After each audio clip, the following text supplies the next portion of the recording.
Hello and welcome to Agents of Nonprofit. My name is Alexander Lapa, and I'm here to speak with everyday superheroes helping nonprofits using technology. Joining me today is Carol Hamilton to talk about strategic planning and DEI. Carol, welcome to the show. Well, thank you, Alex. Thank you for having me on the show. One of my first questions out of the gate is asking about your superhero origin story. That is to say, how did you get started working with nonprofits in the first place? Yeah, and I love that you frame that as a superhero. After college, started working at an organization at a small business that helped people get on talk shows, and it was basically publicity, PR. And so it's kind of fun, full circle, to come back to doing a podcast now. But when I moved back to my hometown, which is Washington, D.C., and at that point, I wanted to make a shift because when I worked in the job of helping people get on radio shows, we were dealing with all comers. So it was all persuasions, all types of causes. And I wanted to really hone in on supporting the organizations and the missions that I believed in personally and kind of had that alignment with my values. And so that's what prompted me to step into the nonprofit sector. And so over the course of my career, I've worked for a variety of different organizations that centered on originally an anti-poverty coalition, a women's employment empowerment organization, and a couple different education-related associations. So worked with a variety of different missions, but over the years just became more and more interested in how people do the work and how organizations can be more effective. And I should mention to the listeners that you have at least I know of two main elements that occupy your time. One of them is your Grace Social Sectors Consulting, and the other one is your own podcast called Mission Impact. That's right. Maybe you can just explain a bit about what each one does and why you decided to do a podcast in the first place. Yeah. So as I said, through my career, I became more and more interested in the how of the work that people do. I mean, a lot of times people, if they're thinking about getting into the nonprofit sector, the advice that people give is find your passion and follow that, and find a mission that you can support. And certainly that was part of my journey, but I became more and more interested in the how of the work. And so that led me to doing a master's in organization development, and out of that, becoming a consultant. And so started Grace Social Sector Consulting in 2018. And I focus in on strategic planning, helping organizations map their impact and help them assess their portfolio of services and take a strategic look at those and what they might let go of. And along the way, I was connecting with more and more interesting people who work with nonprofits and was having conversations with them one-on-one. And I thought, wouldn't it be fun to share those conversations and kind of make that a public forum? And that's what prompted me to start Mission Impact. Love it. Yeah. Okay, let's jump in then to the strategic planning side of the conversation. I was reading a bit about your blog and on your website, and I was watching that one of the things you've noticed is that a lot of nonprofits believe or expect strategic planning is more of like a one-time event. It's a burst. You do it once, you forget about it for the rest of your journey, and that's it. And I was curious to know, why is that? Why do people think it's only a one-time thing? Because I think there's only very few things in life you only do once, kind of thing. And this seems like it's already like I would think that it would be a reoccurring event. So I was surprised to see that it happens, or some people expect it to happen only once. And maybe it's not that it happens only once, but it's a one-day thing. And through the pandemic, not being able to meet in person, not being able to do the traditional kind of 1.5 day retreat, moving everything online. One of the opportunities that brought was actually chunking out the planning process so that you could do it in smaller parts, have some time in between, and enable people to kind of have some time to think. And so, I mean, organizations are back to wanting to bring everybody together, and there's certainly a lot of value in that. And I'm trying to think about how can I bring in that different pace that the online opportunity brought as well. And so I think also, it takes some resources to do strategic planning, time, some time beyond the work that the organization is doing. And so sometimes it's hard for organizations to commit to that. And so it can, kind of go year after year and they haven't done their planning. But to my mind, it's one of those things where you invest some time and you get a longer term payoff for it. And it should be something that you're doing cyclically, probably every 3 to 5 years. Yeah, that makes more sense to separate it out. And so I got the impression from doing it virtually that actually makes it easier to do so, because getting everybody, like you said, in the same room for a full day can be very challenging, especially if they need to keep operations running and do this at the same time. So I guess one of the advantages of doing it virtually is you have the ability of saying, instead of doing 1 8-hour day, we can do 4 sessions of 2 hours. And that works out better, not only for you, but for the organization, gives them more time to breathe and to think about and reflect and follow up. Would you say that's all true? Yeah. And I mean, I think, there are pros and cons to each way of doing things. I think what was interesting was that people thought it was impossible to do that kind of planning online, that you just couldn't do it because they'd only ever done it by gathering everybody in a room and having those conversations. But, there were some benefits that people realized, that it made it more accessible. It was easier for volunteers to fit in a 2-hour session versus dedicating a whole weekend. It eliminated, obviously all the things that we can do with virtual, eliminating travel expense and those kinds of other expenses. And then on the flip side, especially for volunteers, maybe if it's a national organization, one of the benefits of volunteering is actually getting to know all the people that you're working with and being in person with them, and then having those casual kind of social times around the official meeting can augment that experience. So I don't think it's one way is better than the other, but each can bring different benefits to the organization. Because I love talking about technology, and this obviously is a technology-enabled process, I imagine there must be some kind of tooling that you use to be able to keep everybody on the same page, like a Miro board or a lucid chart, or some kind of ability to aggregate all the collective knowledge that you guys are producing during that session. So is it something like you have a screen sharing session and then you're working on a Word document or a Google document or these kinds of Miro boards? Or what other tools that you use that help you achieve all of this that you would have done, with a whiteboard traditionally in person? Right. It's taking all those, the pile of flip charts and Post-it notes and Sharpies and other markers that I've got piled up in a storage closet from doing in-person facilitation. And then how do you do all of that online? And I think there are lots of different tools that you can use. A simple Google Doc shared between everybody can be, a first step towards that. Jamboard, which is a Google product, which is a very simple whiteboard. Sometimes people use it in combination with Google Slides to get people's input. And I try to, and others are Miro, as you mentioned. I tend to use Mural, which does essentially the same thing. What I like about it, it has a little more sophistication and enables you to have one board that encompasses everything that you're doing throughout a session, so you can go back and forth and see how things build on each other. But it does take, on the part of the participants, I tend not to use it unless I have the sense that the group as a whole is a little more tech savvy, a little more just not tech phobic and comfortable with learning something new. And so really for me, it's always trying to match the tool with the group so that everyone is able to participate. And even I had groups where they had members of their board who had been long retired and so were not as comfortable on the computer. And they, even a Google Doc was more than they were comfortable using. And so we'd use other methods. I would have them email me their input at a certain point, or ask them to put it in the chat, and I would put it on the doc for them. So there's lots of different ways to work around, and really making sure that as I'm sure you are always asking people to do, which is have the technology work for you versus you working for the technology. Exactly.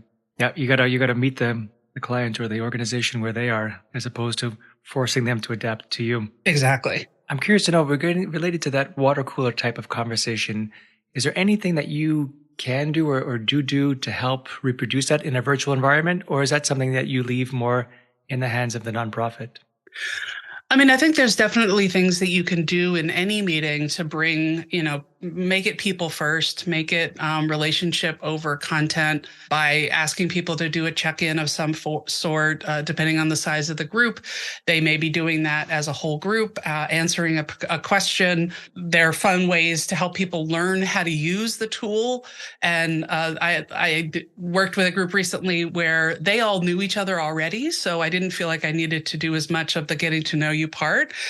But I had them, but they needed to learn how to use Mural. And so I had them fill in a little Mad Lib where essentially the group crowdsourced the story. And it just was a fun way to kind of start the meeting, but then also help them in a really low stakes environment get used to using the tool. So I always want to include some type of warm up at the beginning that helps people get comfortable with a tool, get comfortable with the who's in the room, maybe learn something that they didn't know about each other. And then without it, not try to veer into the cringy side of the touchy-feely stuff that people kind of roll their eyes out and try to have it be focused on the work at hand. Not that I'm anything against any of that, but, again, It's meeting people where they are. What's their comfort for that? What's their culture? And that's a great way to do a warm up. You cross the bridge, you build a bridge across the chasm of comfort in the technology and also comfort with being with other people who they may or may not know, and with yourself. I mean, there's a lot of introductions to be done. So that's a really clever way of doing it. And a little levity, like the story, of course, ended up being quite silly. So, getting some laughs in the first 10 minutes of a meeting is always a good thing. Someone once said that one of the best ways to start a presentation is with a joke, just to relax everybody. I don't know if that's still true today, but it makes sense to me. I would guess at this point, it would be, what type of joke are you making? True enough.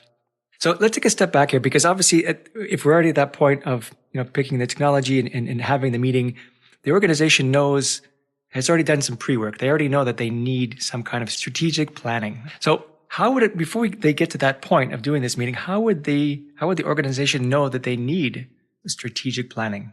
That's a good question. Sometimes it's as simple as we've finished the plan we did 3 years ago. I literally get people calling and they say, well, we've done everything in that plan. It's done. And we need to do a new one. Sometimes they've never done it before and they have someone, maybe it's a new executive director, maybe it's someone on their board that's saying, it would really behoove us to spend some time to make sure that we're all on the same page, that we, really have a sense of where we all want to go together and move forward. What are the things where we want to put our energy and put our focus? And so oftentimes it's someone within the organization sees the need. And when there's been a leadership transition and when a new leader is coming on, it's a great time to do a strategic plan, because it enables them to, not probably in the very first months that they're there, but maybe 6 months in or a year in, to help them be part of shaping the organization's future. Sometimes I'll get an inquiry from a leader who's about to leave the organization, and they want to do a strategic plan then to kind of leave their stamp on the organization. And I counsel executive directors at that point to say, yes, we can do shorter term planning to, have a clear set of initiatives for the short term for the new person coming in, but really it's the new person's job to lay out what's the next chapter of that organization. The planning that you'll want to do is, what are the needs? And oftentimes an executive search firm will help an organization with this type of thing, where they're really taking an assessment of what is needed in this next chapter. And so what are we going to be looking for in our new leader? So it's a variety of different times that can be opportune. I think when it's not a great time to do a strategic plan is when there's a lot of conflict going on. So I would counsel the group to kind of address that conflict directly. And then when that's been resolved and people are ready to have more deliberate conversations, come back to the strategic planning process. Sometimes groups will ask for strategic planning because that's what they know to ask for. And you have to dig in and see, is this going to be a good time for you to do that? Or is it actually something else that's going on? A lot of organizations try to self-diagnose. Yes. They're presenting the solution and the problem, or even just the solution without understanding the problem. And I've seen the same thing in technology. They think they need a particular widget to do something, but when you ask all the right questions, they actually needed something completely different. So it's great that you actually go through that qualification process beforehand to make sure that, yes, this strategic planning is actually what they need. So in terms of the whys, one thing I didn't notice or notice you didn't mention was when an organization is new, brand new out of the gates, is that a moment where SP is necessary, or is it really more once they've kind of surpassed their initial growing pains? Yeah, that's a great question. I mean, I think when an organization is brand new, it's all planning, right? Because it's all an imagination, it's all a vision of what could be. And when an organization is new, and I don't tend to work with organizations that are brand new, I tend to work with organizations that are a little more mature, have staff, have a board, or a little more established. But at that beginning stage, again, you may not be able to forecast as far in the future because you're essentially setting out a set of experiments and pilots and seeing what's really gonna work. And so at that point, I would think that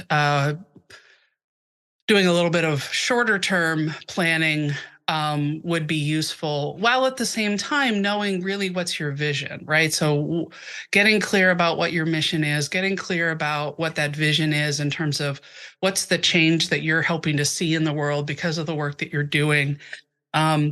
Not that that won't evolve over time, it will, but being clear with the group that you've gathered to do that work together as a new organization, those can be some key points. And then what are some things that we're going to try that we think will move towards solving this problem, but holding them lightly so that, you know, if they don't work out as you plan, that you can make some adjustments.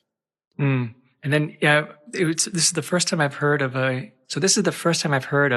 doing planning right before a ED leaves. And it totally makes sense that you're right, it should only be for a short period of time because the new ED will probably take things in a different direction.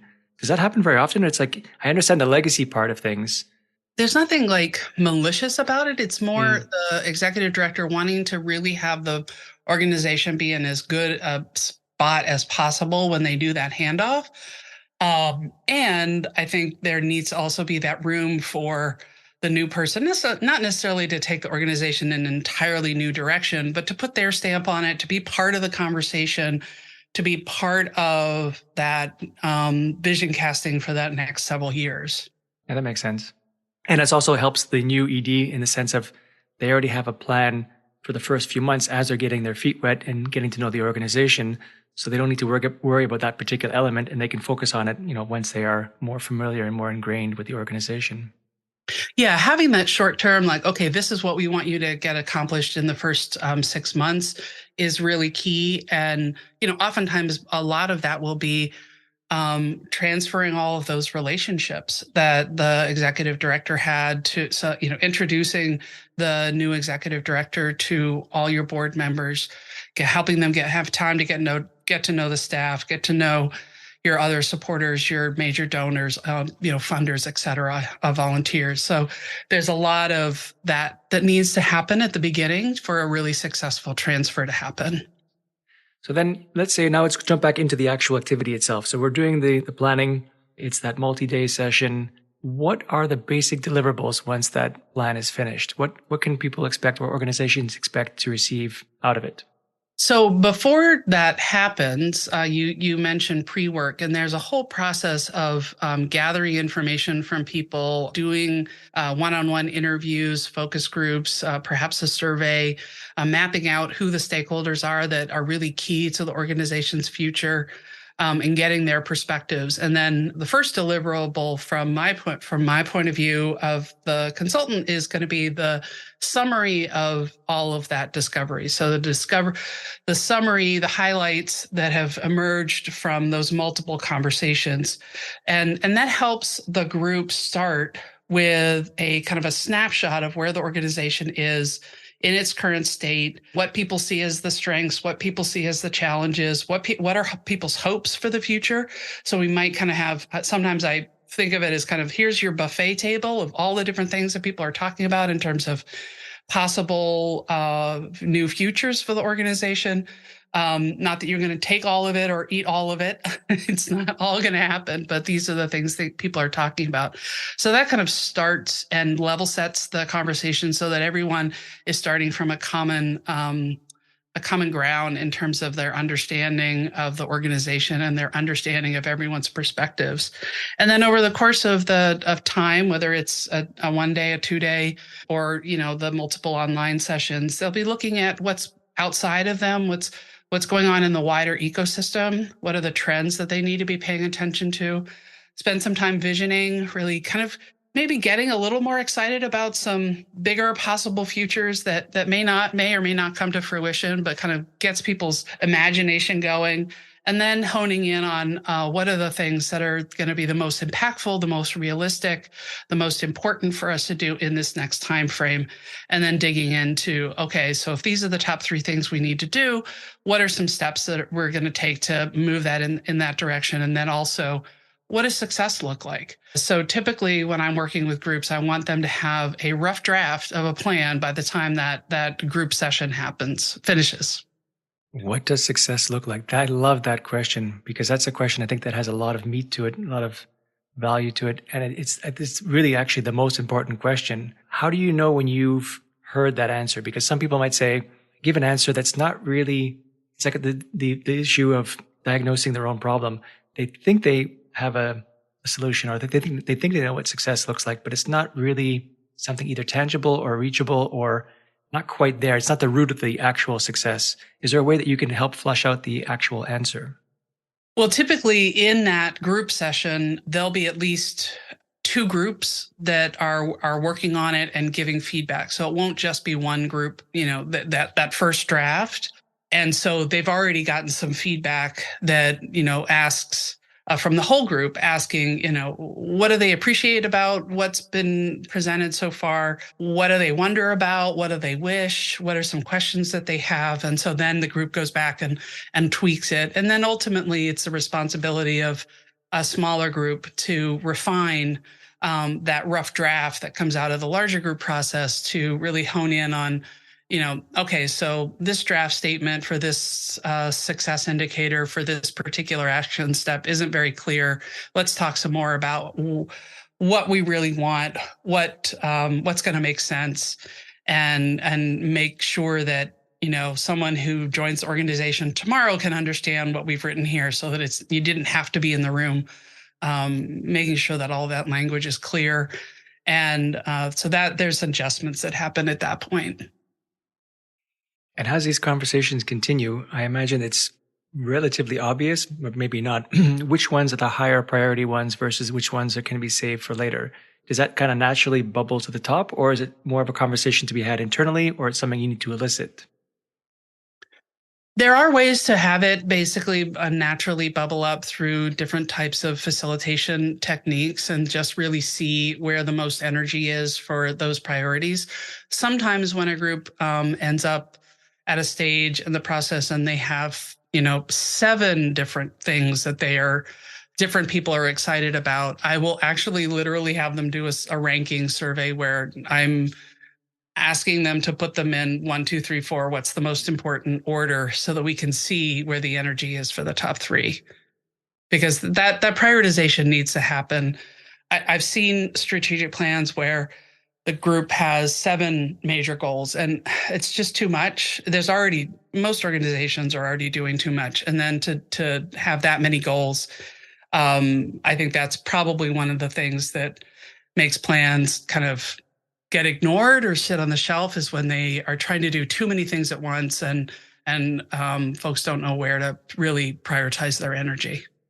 It's like the law of, it's not law of abundance, but it's more of a fallacy of choice. That's the word I'm looking for. When you got too many choices and when there's too many things to choose from, you end up not choosing anything. Right. So yeah, you kind of end up with that paralysis of, okay, yep. I could go there, I could go there, I could go there. What am I supposed to do? Which one today? And yeah, there's a lot of wasted energy. So helping the group make some decisions, which can be hard, they're all our darlings. So which of them are we going to focus on now? And also knowing it's what you're focusing on now. It's not forever. Quite right. In the Salesforce world and in Salesforce and solution development in general, software development, there's usually a scale, easy to hard in terms of complexity, and then output or deliverable. It's not quite even the right word. It's more like how important is it? And we tend to rank things as if it's really high importance and really easy to do, that's probably the first that should be tackled, versus things that are lower priority and less complicated or more complicated. It's usually toward the bottom. Do you kind of have that chart as well, or is that something that just ends up being more of a consequence than anything else? I think it's a really useful way to sort when you if there's just an abundance of so many good ideas, to be able to plot them out on, what's going to have the greatest impact, and what's going to be easy or hard, and to make sure that you are having a few things that are high impact but easier to do, so that it's not all the high impact, hard to do stuff. So there's a mixture there. And And usually it's going to depend on the context, right? Of what they need to do. And the group, I generally trust the group that they'll choose the thing that makes the most sense for them. But helping them go through that sorting process can make it clearer. And then usually, is it more sequential in terms of the delivering them, or is it more in parallel? If something, for example, is planned to take a very long time, would you recommend doing that in intervals throughout the year while working on their short-term goals, or is it really focus on one goal at a time in sequence? Well, I'm going to give the consultant answer, which is it depends, right? I think if there's if one of the things that they recognize is that there's just a lot of internal confusion about who's doing what, what are the scope of the roles, tackling something like that first to lower the amount of confusion and help people work more effectively together could be a great place to start. But usually there's a mix of goals that are around strengthen the organization internally, and then goals that are supporting the mission. So I'm thinking of a group that I worked with where they had one around that was really focused on their staff, one that was really focused on financial sustainability, and one was an augment to one of their primary services that was going to just have them really great impact. And I would guess that different people were working on those different goals at different paces and probably in parallel.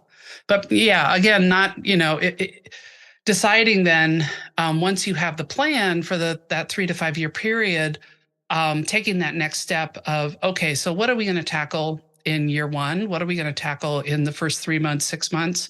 And you can't tackle all of it. Yeah. So deciding what are the best starting points to get things moving. And oftentimes it is, with the lower hanging fruit, what's the easier thing to get going, to have that momentum keep moving.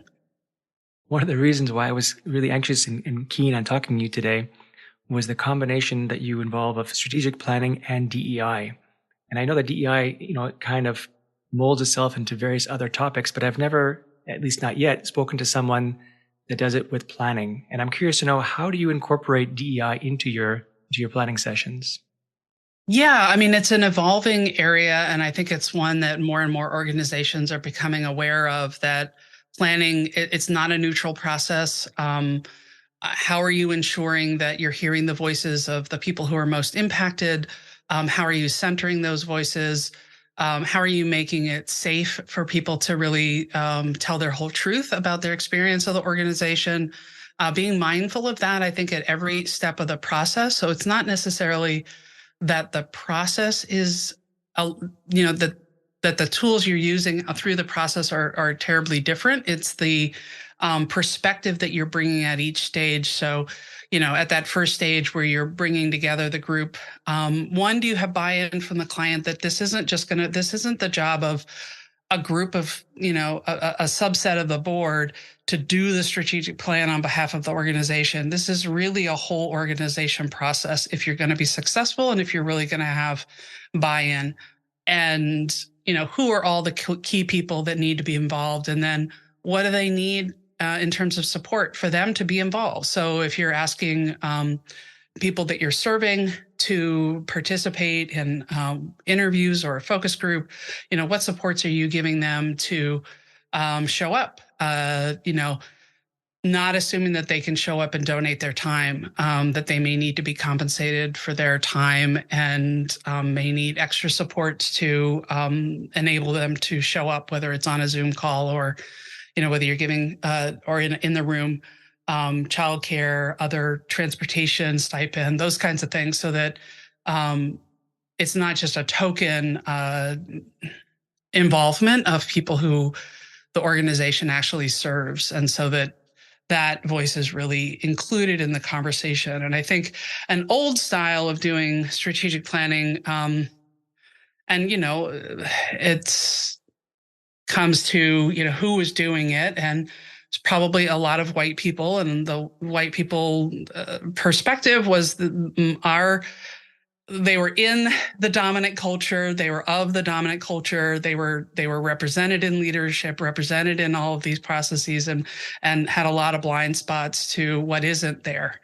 And so it's really about bringing that equity lens and being mindful of the different experiences and the different people that need to be involved at each step of the way, and the types of questions that you're asking, the types of conversations you're inviting people into. The two main facets I see about these kinds of events would be making sure that there are a sufficient representation around the table to have the conversations to begin with.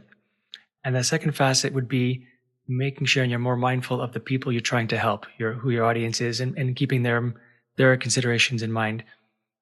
What happens when one of those situations is out of balance, whether you don't have enough representation up front or you're not considering the audience sufficiently? Are there ways, specific words to elicit more of a, hey guys, we're not considering this, or maybe we should spend a bit more focus on that kind of wording? Yeah, I think it's really asking the question at every stage of what are the equity implications within what we're doing right now. Who are all the people who are impacted? Have we heard from them sufficiently? Are there other ways that we could go about this? Do we need to circle back? Have we moved through this too quickly? And we need to circle back and take another consideration of this. So it's really just is probably not the right word, but for me, it's being mindful at each stage of who you're including in the conversation.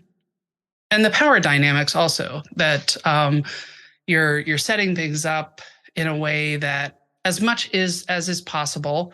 I don't think you can really, I think it's a fallacy that you can guarantee anyone's safe space, but what can you do to enhance the psychological safety so that people feel comfortable sharing their full perspective and aren't holding it back? Yeah, that's there has to be a safe space for that to happen, because there could be that a very strong opinion or a stronger opinion, let's say, about one particular topic, and someone who would like to raise their voice feels that they shouldn't because of the power struggle. Is there any mechanism that you employ that helps get that information, whether it's in that session itself or not maybe behind the scenes, but through other indirect means? Well, one of it is mixing up the process when you're in the room with the group. So I think where that tends to happen the most is when you do everything in the whole group. The loudest, the most confident voices are going to speak the most. So mixing it up, working with breaking up into smaller groups, mixing people up so that they're talking to different people at different phases in different conversations. Not always working in groups, sometimes working where you're asking people to do an item individually, so that they giving people some time to think beforehand. Recognizing the different abilities. If it's on Zoom, have you got things set up so that people can use the closed captioning? I've just recently become more aware of all the things that you need to do to make documents more accessible to people with low vision and blindness. So it's being mindful of those things and really giving people different ways and different modalities to plug in and provide their perspective. Why do you, it might be a very silly question, but I'm going to ask it anyway.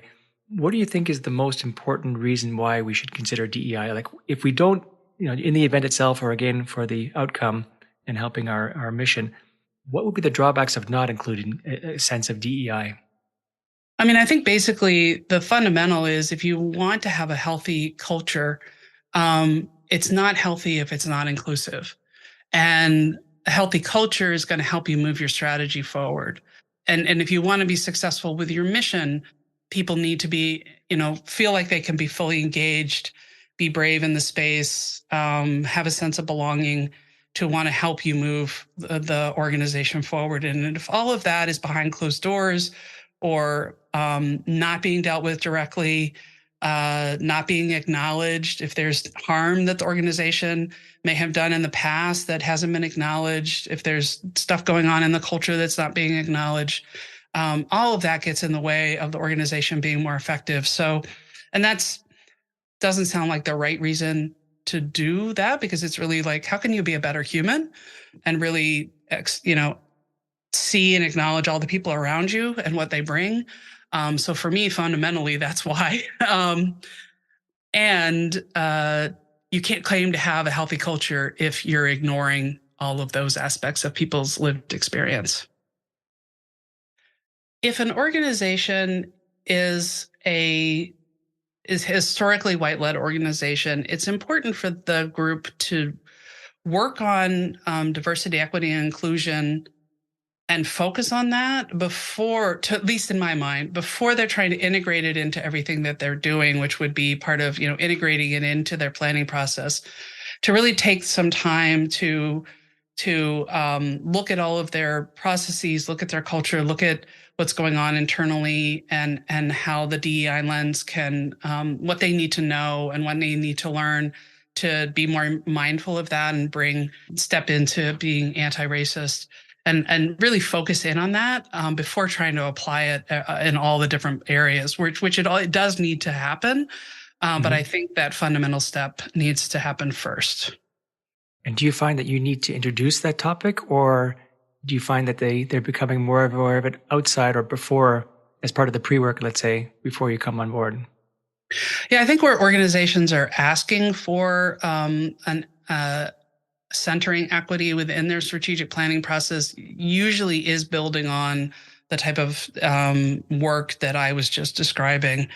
And as an outsider, I can also ask the question and raise the issue. And that gives me then a sense of, do they need to go do that work first and then come back to doing strategic planning, or can we do both at once? Have you ever refused a client because they didn't properly anticipate or manage or think of DEI? Yeah, I have ended up at basically counseling the organization to really do that work more intentionally with someone who solely focuses on that before they so that there's more common ground across the staff and the board perspectives. Oftentimes there's a gap between staff and board in terms of understanding. There can be generational gaps. And so it's not refusing so much as saying, you know what, you'd be better off to go do this work first and then, put the planning process on pause for a bit and then come back to see how you can pull it all together. That makes sense. And I'm really grateful that in general, the public is becoming more and more aware of this, that it needs to be more inclusive, more. Absolutely. I love it. It's about time. It's a shame it took so long. It's a waking up that's happening for many people.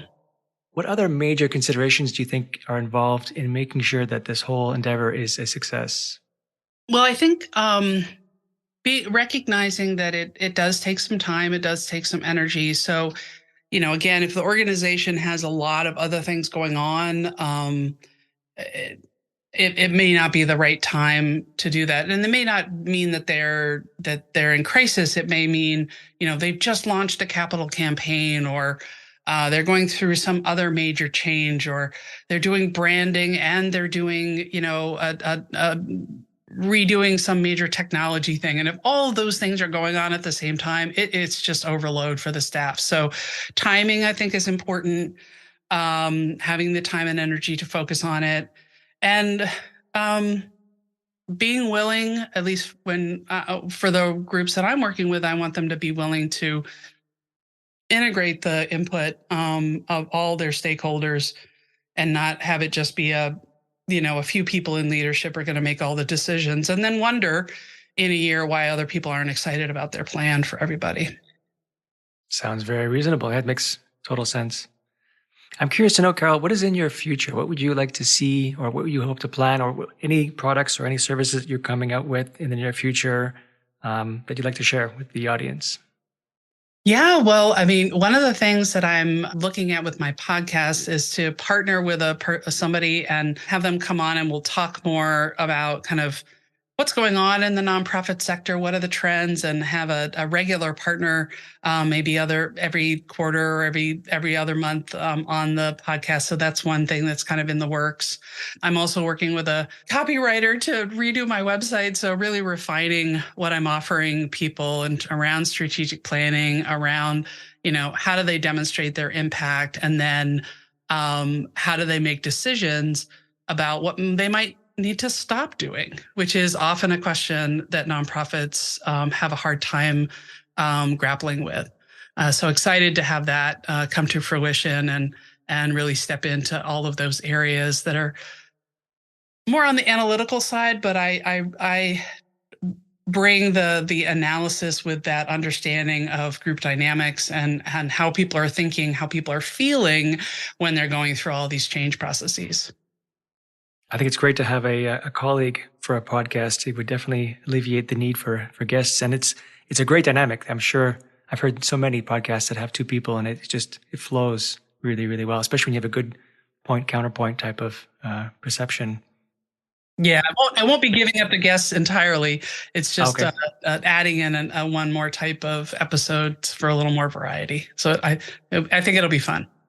Absolutely. And then on the website side of things, a lot of people tend to forget that also, just like strategic planning, it isn't a one-time set and you're done. You have to keep on feeding the website, keeping it up to date, always refining it.